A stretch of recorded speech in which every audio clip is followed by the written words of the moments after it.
The following program is made possible with support from the Alfred P. Sloan Foundation.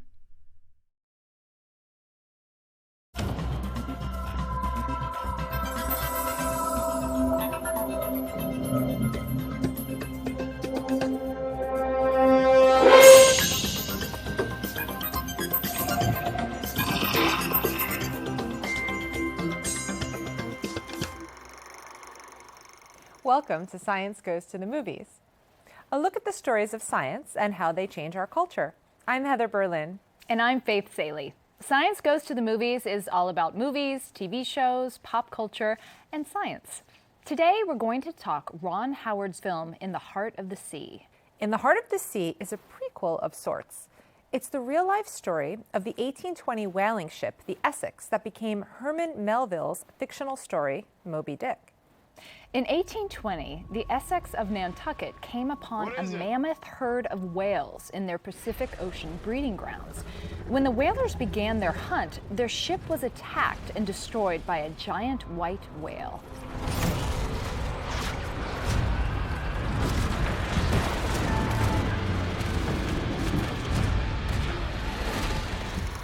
We're delighted to be joined today by aquatic filmmaker and oceanographic explorer, Fabien Cousteau. Welcome. Hello, thank you for joining us. Both of you. It's great to be here. Thank you for having me. So Fabien, bears attack and lions attack. So why would it be so surprising that a whale would protect its own? Well, we're making a lot of suppositions, right? So if we're going to look at it again from the scientific point of view, we have to look at the facts and what happened and everything else. And unfortunately, facts are sparse. They're accounts from the survivors that made it home. You know, just like fishermen's tales, sometimes things get stretched. Do sperm whales or have sperm whales been noted to attack boats? Absolutely. In defense, most likely. Sometimes maybe in competition because it may think it's a rival male, for example. And large bull males usually tend to charge at each other for dominance of a particular pod. So it is possible. It's also possible that, you know, you're talking about hunting and killing an animal. And so with that said, if you injure a large animal, just like you would a human being or even any other animal out there, like a bear, for example, it will have a tendency to want to fight. And in this particular case, as far as the story goes, it fought back.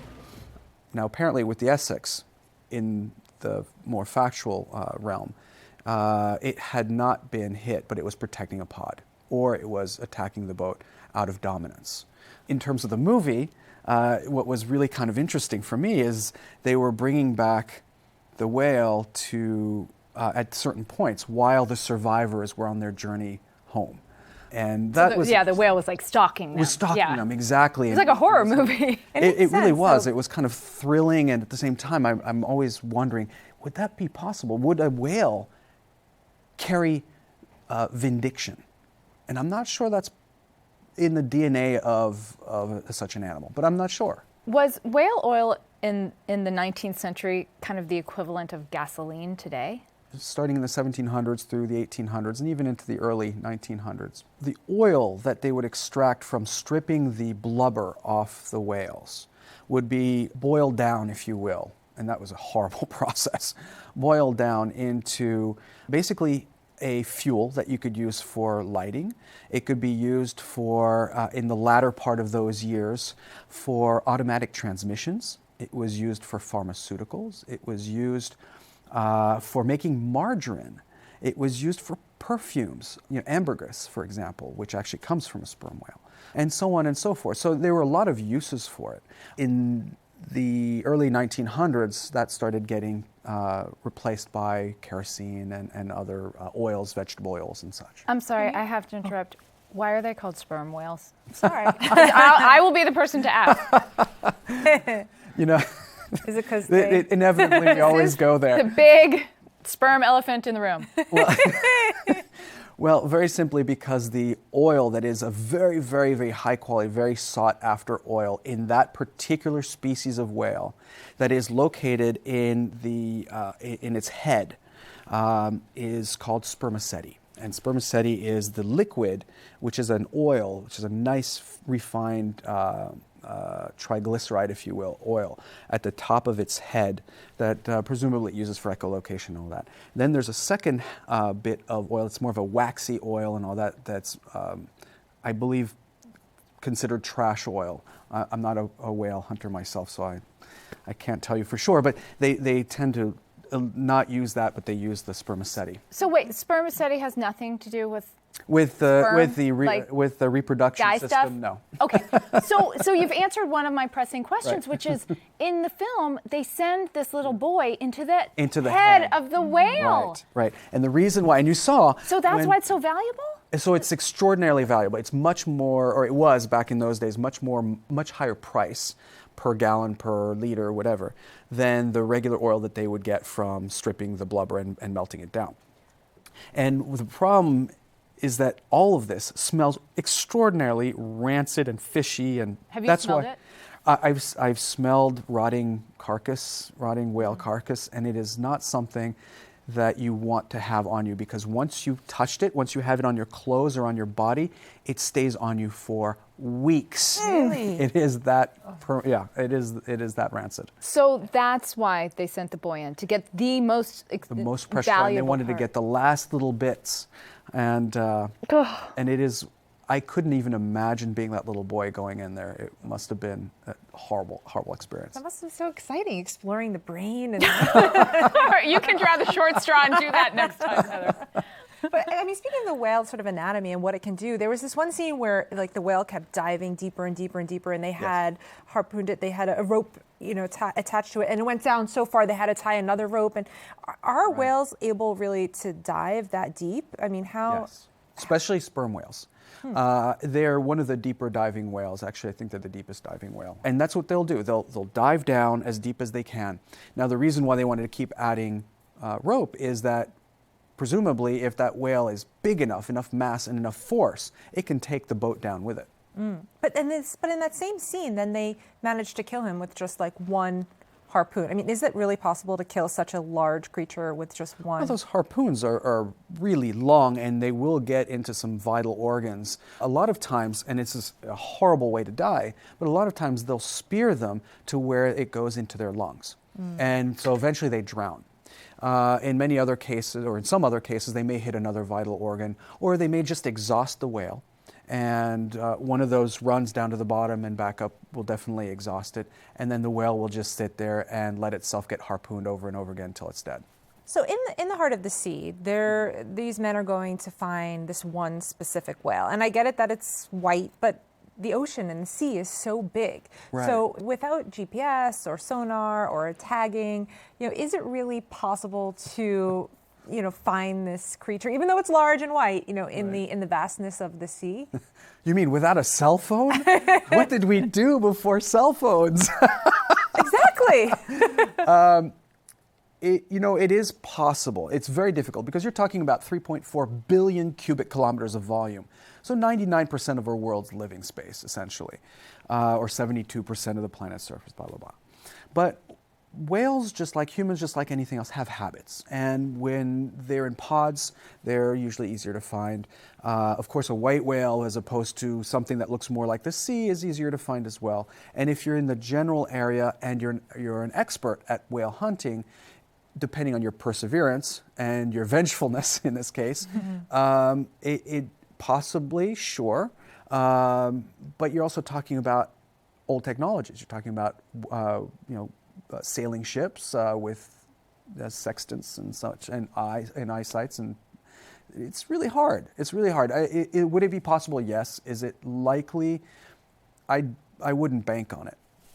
In watching In the Heart of the Sea, was either of you struck by how similar the ocean is to outer space? I mean, you're called an aquanaut, like an astronaut. Well, so there are a lot of similarities, at least as far as I can see it. And I think a lot of people relate to this as well. Inner space and outer space, so to speak, have a lot of similarities. Weightlessness, the fact that motion is a bit slower, the fact that you're in an alien environment, so both of them, of course, are foreign. The differences also lay in gravity, the food, if you're an aquanaut. So an aquanaut, for those who don't know, is a very similar concept to an astronaut in space, living out of the space station. An aquanaut would live in a house underwater. And the difference... Like deep, very deep? How it can deep be, sure. It can be 30 feet, 60 feet, 90 feet, 120 feet, 500 feet. What does It the really house depends. look like? Is it like looks a shed? A little bit like a tube or Tylenol capsule in some cases, but they vary in shapes and sizes. My grandfather built the first underwater habitat in 1961, followed by a whole bunch of other habitats around the world. But here's a dumb question. Yeah. The house is still filled with water, right? You're opening up the So, door and not like no. saying, shut it real quick. Now, I said house on purpose because it really does have the aspects of an apartment or house. You have windows, you have your little galley or your kitchen, you have your bunk room or your bedroom, you know, all the things that you would think of in a house. They look different, but they are essentially the same functionality as you would in your apartment. The only difference is that the air inside in pressure is equal to the air outside, or the gases that you breathe. In many cases it's air, in some cases it's mixed gases. And the reason for that is so that the door to your house underwater, which is usually just an opening, it's not an actual door, is pressurized so that the water doesn't come in. So you really are inside, you can take off your mask Oh, and breathe absolutely, free? absolutely. And you can shower and you can have a hot meal. Although unfortunately the hot meal is just like outer space. It's all freeze-dried foods, which is not.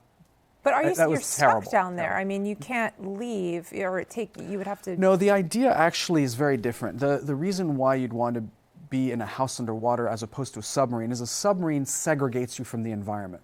The advantage of a submarine is you can go deep, you can go down, you're in a one atmosphere environment, you can go take pictures or samples or whatever, you come back up, you get out, you have a sandwich, you go home. In a submerged house, in an aquanaut environment, you're pressurized inside and outside. So your body acclimates to those pressures, which means that you can go out of the habitat as much as you want. And with regard to Mission 31, which I see right behind you, we were able to go dive 8, 10, 12 hours a day and gather over 3 years worth of scientific data in 31 days, which is simply not possible from a submarine or diving from the surface. I just want to say, looking at this poster, I I can look already like see I'm sunburned. Well, Mission 31 is clearly the next Matt Damon movie where someone has to rescue Matt Damon from underwater, and he's Right. playing you. Right. Let's talk a little bit about your grandfather. Okay. He started out as a fisherman and an explorer, and some call him a late blooming environmentalist. Right. What do you think it was that changed him into, the guardian of the seas? Well, let me correct you on one thing. He was never a fisherman. He was first and foremost a military aviator training to be a pilot, presumably for World War II. When he was a youth, he would go around with his Bell & Hauser 8mm camera. I think it was a 7mm camera back then, and would film these black and white, cops and robbers, silent movie type of movies. He was a filmmaker from his heart. An accident changed the course of history, and because of a car accident, he almost lost his arm and his leg. And refusing to get amputated, he started swimming. And during that process, he met two very instrumental people that became his lifelong partners, Émile Gagnon and Frédéric Dumas in the south of France. And they introduced him to the underwater world, because one was a Navy captain and the other one was a champion spear fisherman and free diver. And my grandfather, once he pierced that blue veneer, was fascinated with this alien place. And there were no tools to go down there to go and explore, except for the hard flying hats. into a different kind of deep blue, right? Pure virgin territory as far as a filmmaker is concerned. And so he had to invent all these tools with his friends to be able to go there and explore the underwater world. And what he used to say all the time is, when one person has a chance to lead an extraordinary life, he or she has no right to keep it for themselves. And so with the invention of the aqualung, and then later on with the camera housings, and then further down the road with the scientific submersibles, and so on and so forth, and the houses underwater, the conch shelf series of houses, he was able to push longer, deeper, and further and bring back these stories that fascinated people on the big screen and then the small screen later on for decades.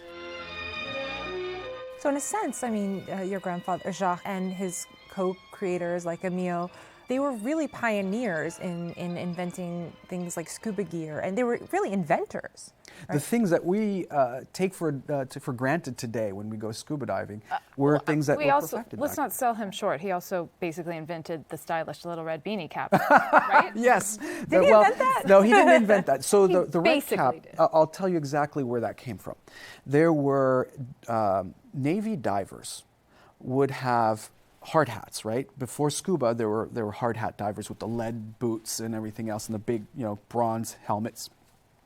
And the French Navy divers would wear the red caps inside to signify that they were the divers, and they would wear their hard hats because their heads got cold in these big steel helmets at deep depths in cold water. And there were buttons inside that you had to push with your head to let valves open and so on and so forth. So they had to have the red cap. And their assistants who would help them in these suits had the blue caps on. So he appropriated the red cap is in honor of the first divers. And but like looking into the future of how important were his technological innovations in terms of like the effect that they have now on the world of sea exploration? Well, the inventions that were a result of his career, he never set out to be an inventor, but he had to invent the tools to get him places. Really changed the world as far as going and exploring the underwater world and filming the underwater world in a way that we're now all privy to today. Who can't go down and grab a GoPro, for example, and film underwater, even snorkeling for that matter? Those things were originally obviously not available, and I think that was just the primer to the pump for what we take advantage of today. Did you know your grandfather? I got a chance to meet him and spend about 30 years, 30. Unfortunately, I'm dating myself now. With him, my grandmother, who's actually the true captain of Calypso. She spent more time on the Calypso, Fabien Cousteau, than my grandfather, my uncle, and my father combined. So although he was the icon and the face and the inventor and the crazy person doing these things with his team, my grandmother, who hated the camera, hated being in front of the camera, was actually running the show from behind the scenes. And it's thanks to her and of course the crew of Calypso and Alcyon that he was as successful as he was. What do you feel when you see his picture? That's exactly how I remember him. Giddy like a school child. He just loved, he had a passion. He was eccentric. He had a passion. There was no such thing as impossible, and he just got things done because he wanted to do them, because it made him feel like that. Sharing his stories, being able to go on adventures with his friends and families, either in real life or virtually, was what made him tick. Did his passion, though, is that what fed into your life's passion to explore and to continue his legacy? Absolutely. Absolutely. I mean, if I hadn't, it was not an easy path, because it's very easy to say, oh, you're just following in your grandfather's footsteps. As a matter of fact, that was probably the hardest decision to make, because it automatically comes with presumptions. It comes with intentionally or not comparisons and so on and so forth. There's no comparing with a pioneer who blazed the trails. I can only hope to continue on in the philosophy and in the passion with which I was brought up, and my eyes were open, my heart was open, and this is really just, the ocean is an amazing place. It's a fantasy world. It's a fireworks display of life. Why wouldn't I want to go down there? We've explored less than 5% of our oceans to date, and yet almost 95% of the world's biodiversity lives and thrives in and around the ocean world. I mean, I can't help to wonder what other amazing things we're going to find there. Gosh, the way he speaks about the ocean, that's the way I feel about the brain as well. Right. It's sort of, and I guess that's the way astronauts feel about outer space, but this unexplored, amazing world, and just the idea that there's so much left that we don't understand. That's sort of... Your father, Jean-Michel Cousteau, Yes. once said of your grandfather, Jacques Cousteau, would be heartbroken at the state of the seas today. Yes. What does he mean by that? Well, unfortunately, because out of sight, out of mind. And the ocean is a hard place to go to. And most people don't identify with it in a way that is deeper than the surface, meaning it's a wonderful place to go and visit, to spend vacation and such. But the realities are that the ocean world is the underpinning to our existence. And I'm not saying this to be dramatic, it's quite literally so. It rules and regulates everything that we depend on, whether it's weather, whether it's food, any kind of ecosystem or economic system for that matter. And looking and comparing what's happened in 3 generations, from my grandfather's day through my father's to now, the underwater world has changed quite a bit. We have depleted almost 60% of our world's total wild fish stocks in the last 60 years. That's terrifying. We've overfished. We go with great abandon and clear cut everything in the oceans. So it's no wonder. But we don't think about it because we don't see what the devastation is underneath. We don't really see the dwindling numbers until it's down to 10, 5% or what have you of certain species. Look at the bluefin tuna, for example, poster child. In the world in general, it's down to less than, say, 5 to 2%, depending on the populations, of their original numbers. In the Atlantic, it's below 2% for sure. So how are we expected to be able to enjoy eating that animal?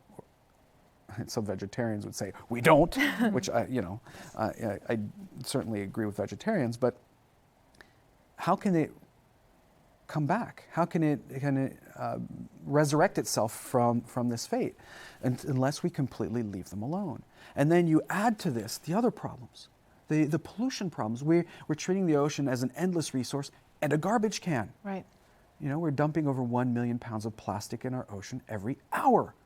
Then we dump all the hydrocarbons, then we dump the chemicals and the fertilizers and everything else without really thinking about the repercussions. And then when it ends up on our plate, and we get sick from mercury poison or lead or endocrine disruptors and so on and so forth as a result of all these different chemicals, including DDT, which is still in the ocean today, we wonder what's happening. We shouldn't wonder. The solutions are actually very simple. We need to give sanctuary to our oceans. Not all our oceans, but we need to have that capital that generates the interest. So we need to give areas a complete 100% off limits in terms of those activities. I believe... That must be hard to do because there's always going to be an argument. Who owns this ocean? Who Now gets that's to a say? Great point. That is a very good point. Does the ocean belong to a specific entity, a specific individual? No. In many cases it's international, so it belongs to everybody and nobody. And therein lies the problem.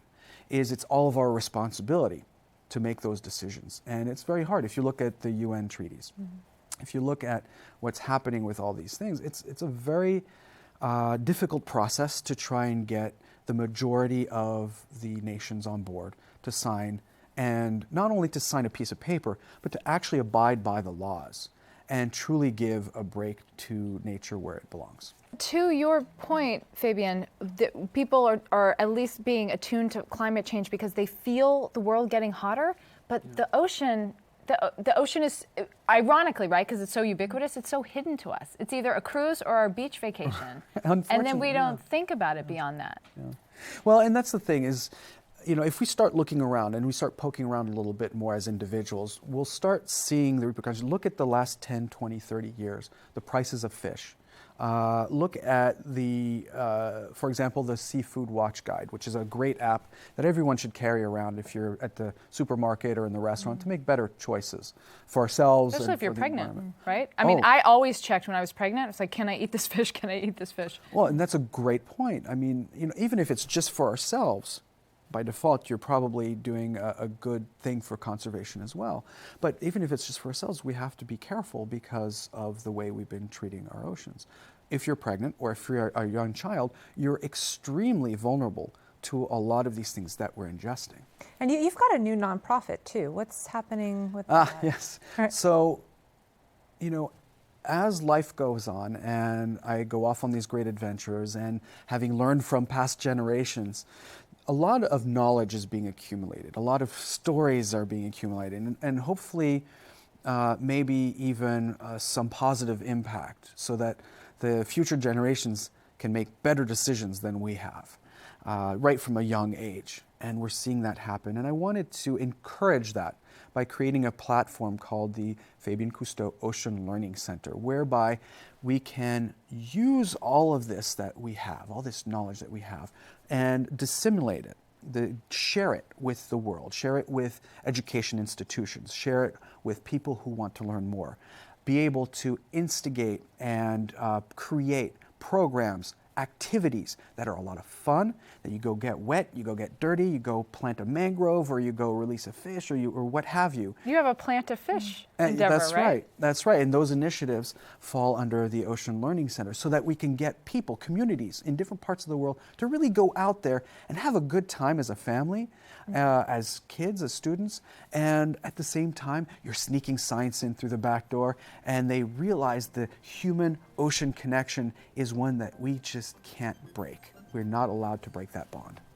Fabien, you do great credit to your grandfather's legacy, and we are so grateful that you came by today. Thank you. It's been an absolute honor. Thank you so much. Thank you. Yeah. And don't forget to check us out on the web at CUNY.tv under the Science tab, where you'll find past shows, additional content, and a link to our app.